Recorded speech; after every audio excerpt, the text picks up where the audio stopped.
If you're watching on YouTube, you're seeing the smirk on my face right now. If you're listening on the podcast, I am incredibly giddy. I believe I have proof that Donald Trump is playing 4D chess after all. I know. I couldn't believe it myself. Welcome to the show. My name is Matt Williams. This is How to Build a Tent. We're part of the Fight, Laugh, Feast Network. You can listen to us on the podcast, YouTube, wherever you podcast. Thank you, everyone, for sharing the show. The show is just continuing to do phenomenal numbers. Appreciate all of you. I appreciate your encouragement. For those of you who keep sending me things, you can email me, Matt at howtobuildatent.com, or DM me on all the social media sites, Parler, if you don't want to get censored with me. This part of the show where we're talking about the 4D chess was from one of you guys sending this to me. It's a follow-up from yesterday where the GSA and Emily, forgot her last name, sent this letter to Joe Biden. Why did the letter get sent? Why did she cave? Maybe it wasn't for pressure after all. Maybe it was something else. We have certifications. We have lawsuits being filed that can flip states.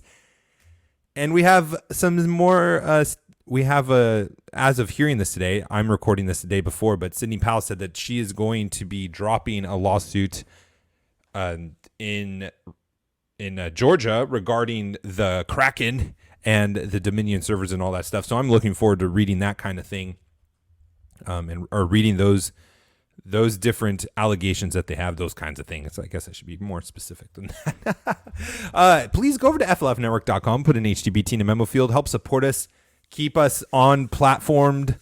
And when we get deplatformed, and help support just this message, if you're encouraged by this, we'd really appreciate it. Put an HTBT in the memo field. You'll get that sweet mug and tons of other great content. Oh, my goodness. All right. So, I'm such in a good mood. Such a great little show for us to kick off our holiday week with. It's going to be crazy, guys. It's going to be crazy. Don't give up. Continue to fight. Remember the reasons we're fighting, whom we're fighting for, and the responsibility God has given us to fight, and we will get through this. Pennsylvania certifies their results. And, I just wanted to bring that up because it's funny, but to remind you guys, certification is not the end all. The end all is farther down the line. But I just want to remind people that when you're certifying results, I believe it is just like when you're in a publicly traded company and officers certify the numbers, where you are going to be held responsible for those. So if those people are going to be held accountable for those numbers and they get proven to be factually incorrect, where you maybe completely butchered or botched a state and the other candidate won, there might be some jail time in there for you. I'm not sure. I'm not a lawyer. I'd actually, if any of you are lawyers and know anything about that, I'd love to hear if you're on the hook when you certify, like what kind of liability does that give you? That'd be really interesting to me. There's this other lawsuit that was filed. Let's see. I'm going to try to share my screen if I can see it. Here we go. For those of you who are listening, I'm going to read it for you so you don't miss out.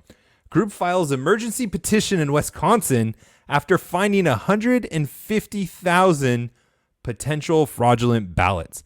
150,000 ballots. You're like, oh, what's 150,000? Well, Biden won the state, quote unquote, won the state. In heavy quotes, bold, underline, asterisk, because he did not win the state. 150,000 potential fraudulent votes. And Joe Biden's leading by 20,000 votes. You think that's kind of a big deal? Do you think that's kind of a big deal? I think it's kind of a big deal. It's led by the national conservative group Amistad Project, filed an emergency petition Tuesday in the Wisconsin Supreme Court challenging the state's unofficial results in the 2020 presidential election, saying it has identified over 150,000 potentially fraudulent ballots. And I'm going, let's see, I looked it up because that's the kind of guy I am.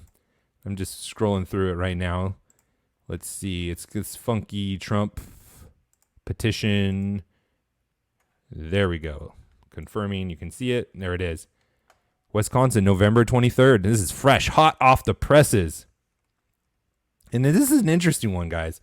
And this is interesting because this brings in the business angle and why for so long I've been encouraging you on this show to think and be business minded, to be able to grow your wealth, to not fall trap to the poverty gospel, is that when you make money, when you grow your wealth, you get to be influential. And just in this case, Mark Zuckerberg from Facebook, the billionaire, is in this lawsuit. What did he do? Let's see. Introduction. The petitioners are bringing this petition to ensure election integrity in any presidential election result in Wisconsin. A systemic effort was launched in Wisconsin using millions of dollars in private money sourced to Mark Zuckerberg, the Facebook billionaire, to illegally circumvent Wisconsin absentee voting laws, including primarily one absentee voting law, which is the sole exception to Wisconsin's photo ID law to cast tens of thousands of illegal absentee ballots. From what I understand, in order to be able to do an absentee ballot, you have to be physically it's impossible for you to get out and vote. Like if you are, in the hospital or whatever it is. But that's from what I understand. But anyways, nevertheless, whatever the reasons are, tens of thousands of illegal votes were captured by funding from Mark Zuckerberg. Now, I'm not saying as Christians we should be successful and have all this wealth and then go do illegal things. No, but we can support people and do and be influential in legal ways, in ethical ways, in God glorifying ways. And so that's what we should be striving for. We shouldn't ever be the subject of a lawsuit like this. Number 3, as set forth below, Zuckerberg funded private organization, the Center of Technology and Civic Life, gifted over $6 million to the cities of, I don't know how to spell or say the first one, Racine? It's not like raisin, right? Raisin, the poison, Raisin. That's what it's called, right? Kenosha, Green Bay, Madison, and Milwaukee, all Democrat Party strongholds, in order for those cities to facilitate the use of absentee voting in violation of Wisconsin law. Let's just read one more of the points. Based on government data and other evidence collected by the petitioners, the Wisconsin presidential election contest margin of 20,608 votes includes ineligible and illegal votes, which exceed the 20,608 vote margin, including illegal vote counts, legal votes not counted, counting errors, and illegalities, all sufficient to nullify any presidential election result. And then it goes through, and you can read it yourself. You can just look it up. It's there for you. I think I retweeted it on Twitter if you want to follow me on there as well. Now, I want to remind you guys of this before we get into the good stuff, man. The 4D chess. I love playing chess. This may be just a 3D chess move, but it feels pretty 4D-ish to me. I mean, 3D chess, there's nothing really to raise your nose about. It's to play chess successfully, you need to know a few steps ahead. So even if this is just 3D chess, pretty remarkable. But the one thing I want you to remind you of before we go to a little commercial break is that we don't need Trump to necessarily get to 270. We just need Joe Biden to not be at 270 himself. There are scenarios where, and I say plural because there's multiple different scenarios of how we get Donald Trump elected again and get this Democratic coup quelched or squashed, or, man, I can't just find my words today. Squash the rebellion. There's many ways to go, but one of them is just not to get Joe Biden to 270. If neither candidate gets to 270 electoral votes, this goes to the House. And how the House votes on that, the Republicans win. Each state gets one vote, and the Republicans have a majority of states. Fancy that. This is great because that whole scenario is the exact opposite of what the Democrats and the left have been pushing for so long. No wonder why. Of the popular vote winning. This is the exact opposite of this. This is representatives. This is the Republic, baby. This is really reminding people we're not a democracy. Oh my gosh, can you tell how happy I am? Oh, it's such a good day. It's been hard, guys. This battle's hard, but you got to take the good news and you got to celebrate the wins. You got to celebrate the good things. And hopefully we'll see something of this. But man, I'm just telling you, you guys got to stay to the end of this because this is absolutely amazing what I think is happening here. But it makes perfect sense. It makes more sense than any of the theories I heard yesterday about the GSA letter that was sent to Joe Biden that got everyone discouraged like Trump was conceding. On contraire. All right, this show is brought to you by Samaritan Ministries. How are you paying for your health care? As you're considering options, take a look at Samaritan Ministries, a community of Christians who help pay one another's medical bills, all without the use of insurance. Oh my gosh, does that sound amazing? A broken bone, cancer, pregnancy, medical emergency. As a Samaritan member, you have control over your healthcare choices. Medical bills are sent to Samaritan Ministries. They help you get fair pricing and notify members who will pray for you and send you money to help pay your shareable medical bills. Healthcare sharing is biblical and affordable. Samaritan Ministries has 3 programs offering options that could fit your budget. Every month, members send their share amount directly to another member. A family membership of 2 or more ranges from $155 to $600 a month, and a one-person membership can be as low as $75 a month. Visit SamaritanMinistries.org/howtobuildatent to see which sharing program is right for you. You can become a member at any time of the year, even today. That's SamaritanMinistries.org/howtobuildatent. SamaritanMinistries.org/howtobuildatent. If you want to support the show, this is another great way that you can do that. Go to SamaritanMinistries.org/howtobuildatent and check it out and talk to someone there and see if it's right for you. I'm telling you, this is a fantastic option for Christians. Go check it out, Samaritan Ministries. All right. I got to pull up my screen share again. Did I just kind of lisp screen share again?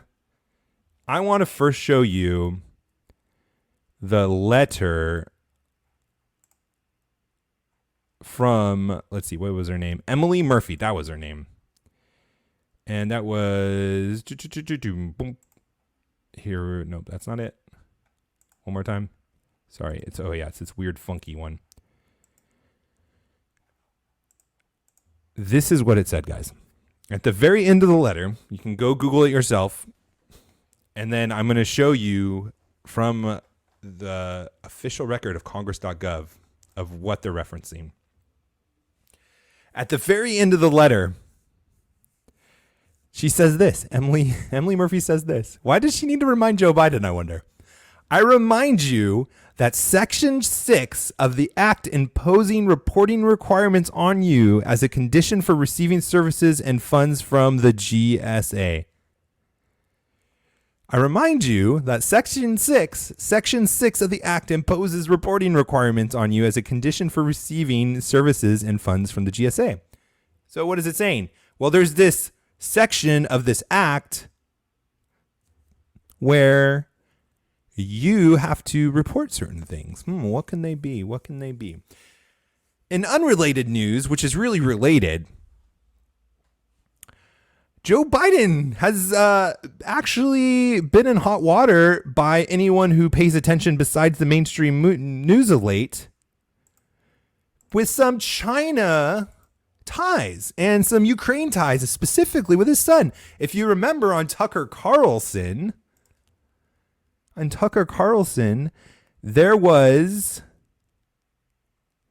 a whole hour spent of somebody when his ties to China and the false reporting that he was doing, or not reporting the ties to the Chinese and all that stuff in his business dealings.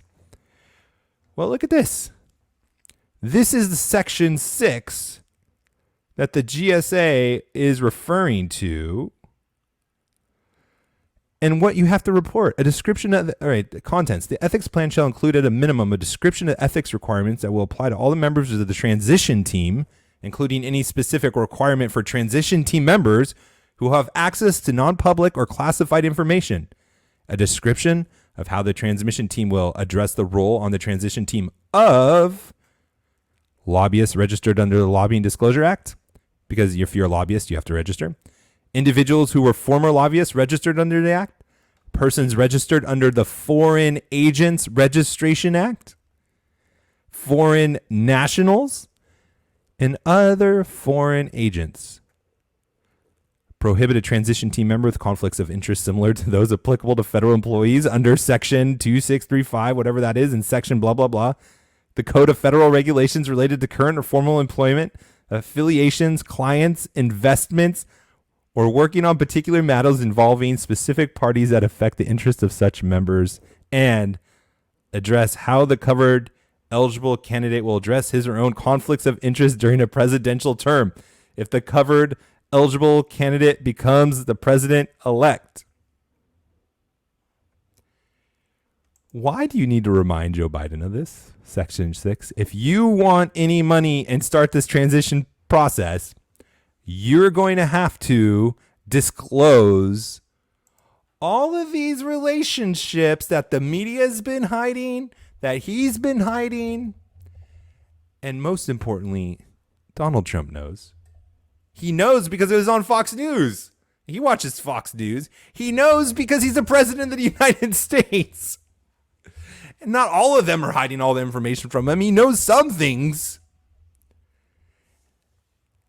And this, my friends, brothers and sisters in the Lord, makes a whole lot of sense to me of why this letter would come out now. Why would it come out now? And why would Donald Trump approve it? If he wants the money, he's going to have to disclose. If he doesn't disclose and takes the money, well then, he's going to be in a lot of hot water. I don't know if that's 4D chess. It's sure 3D chess. He's definitely in the game. He's definitely playing. I promise you this, guys. I don't know exactly how this is all going to play out. I don't.